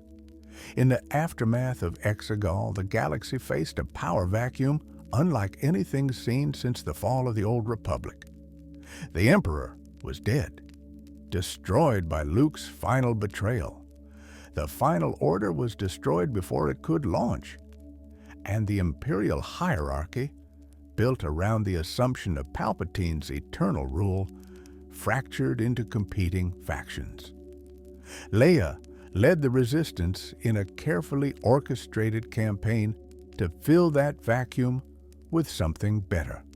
Not the New Republic of the canonical timeline, which would have repeated many of the Old Republic's mistakes, but something new, a galactic confederation that balanced centralized defense with local autonomy, that protected Force sensitives while preventing any single Force-using order from gaining too much influence, that learned from the failures of both the Empire and what came before. Rey and Ben became the foundation of a new Jedi Order, one that consciously rejected the old dogmas while maintaining the commitment to peace and justice. They trained Force sensitives using techniques drawn from Leia, Ahsoka, and even, paradoxically, from what Luke had learned in his time as Dark Lord. They taught that darkness existed within everyone, and that acknowledging it was healthier than pretending to transcend it. The galaxy remembered Luke Skywalker as a cautionary tale, but also as a redemption arc. He'd fallen further than almost anyone, become the Empire's greatest weapon, and hunted his own kind with terrible efficiency. But in the end, he'd chosen differently. His final act saved billions and destroyed the Sith's last great scheme. That complexity, that refusal to be simply villain or hero, made Luke's story endlessly compelling to the generations that followed. Leia established a memorial on Tatooine, near the moisture farm where both she and Luke had roots. It was simple: 2 stones marking the twins who had shaped galactic history. On Luke's stone was inscribed a single phrase: "He chose light at the end." In the new Jedi temples that Rey and Ben established across the galaxy, Luke's story was taught to every student, not as inspiration, but as warning. They learned about the cave on Dagobah, about the choice on Cloud City, about the moment in the Emperor's throne room when a single decision altered the course of galactic history. They learned that falling to darkness wasn't inevitable, but it was possible, and that vigilance against one's own worst impulses was part of a Jedi's duty. The Inquisitors Luke had trained faced a difficult reckoning. Some too far gone in darkness, had to be opposed and defeated. But others, particularly those who'd been children when Luke corrupted them, found their way back to the light. They became some of the most effective teachers in the New Order, their first-hand experience with the dark side making them uniquely qualified to help others resist its call. Ben Solo carried his uncle's legacy with complex emotions. He'd never known the heroic Luke Skywalker, only the fallen Dark Lord. But through the Force, through the stories his mother shared, and through meditation on the events that had shaped his family, Ben came to understand his uncle's journey. Luke's fall became a touchstone for Ben's teaching, a reminder that even the greatest heroes could stumble, and that the true measure of character was what you did after you fell. Rey took Luke's old lightsaber and reforged it, incorporating pieces of the weapon he'd wielded as Dark Lord. The resulting blade burned a unique color, golden white, representing the fusion of his light and dark periods into something whole. She carried this weapon in remembrance of the complicated legacy of the man who'd been both the galaxy's hope and its nightmare, often within the same lifetime. The galaxy that emerged from the ashes of the Empire was far from perfect. Decades of authoritarian rule had left deep scars, and the sudden collapse of imperial structure created chaos and suffering. But it was a galaxy that had learned lessons written in blood and sacrifice, that understood the cost of choosing wrong and the possibility of choosing again. And through it all, the Force flowed, light and dark in eternal balance, waiting for the next generation of Force sensitives who would face the same ancient choice: power or compassion, domination or service, darkness or light. Conclusion: the price of falling. The story of what could have happened if Luke Skywalker had become Darth Vader is ultimately about choice. Not the grand, obvious choices between clearly marked good and evil, but the small, incremental decisions that accumulate over time into transformation. Luke's fall would have begun with a single justified rationalization and continued through 1,000 such rationalizations till he no longer recognized the person staring back from the mirror. But it's also a story about redemption being possible at any point for anyone. Even after decades of darkness, even after countless atrocities, Luke's final choice to destroy the Final Order and stop Palpatine proved that the light always remains accessible to those brave enough to reach for it. The cost might be death, the sacrifice might be total, but the choice exists. Leia's journey in this alternate timeline showcases the other side of the Skywalker legacy. Where Luke fell, she rose. Where he brought darkness, she carried light. Together, their stories create a more complete picture of what the Force and free will mean in the Star Wars galaxy. Neither determinism nor complete freedom, but an ongoing conversation between destiny and decision, between inherited legacy and chosen path. Rey and Ben's generation inherited a galaxy broken by their predecessors' choices and rebuilt it into something new. They didn't have the luxury of forgetting what darkness could do, not with Luke's fall serving as recent history. That knowledge shaped a healthier relationship with the Force, one that acknowledged both its light and dark aspects, while choosing consciously to serve the light. The alternate timeline where Luke Skywalker became the Emperor's apprentice is darker than the history we know, filled with more suffering and a longer war, but it's also a timeline that demonstrates the resilience of hope, the power of family bonds even when broken, and the truth that one person's fall doesn't have to mean everyone else falls with them. In the end, the galaxy was saved not by a single hero, but by the collective choice of countless individuals to resist darkness despite the costs. Leia, Ahsoka, Grogu, Rey, Ben, and unnamed resistance fighters who gave their lives rather than submit to tyranny. Luke's final redemption was significant, but it was the groundwork laid by others that made that redemption meaningful. The Force continues to flow through the galaxy, calling to those sensitive enough to hear it. Each generation faces the temptation to use power for selfish ends, to justify cruelty as necessity, to choose the easy path of darkness over the difficult road of light. Luke Skywalker's fall and redemption serve as a reminder that these choices matter, that they shape not just individual destinies, but the fate of worlds. And somewhere in the Force, perhaps, Luke watches his sister's order flourish, sees his nephew teaching a new generation, observes Rey wielding the lightsaber he once carried. He exists as a cautionary tale and a hope, a fallen hero whose final choice proved that even the darkest night can end with dawn.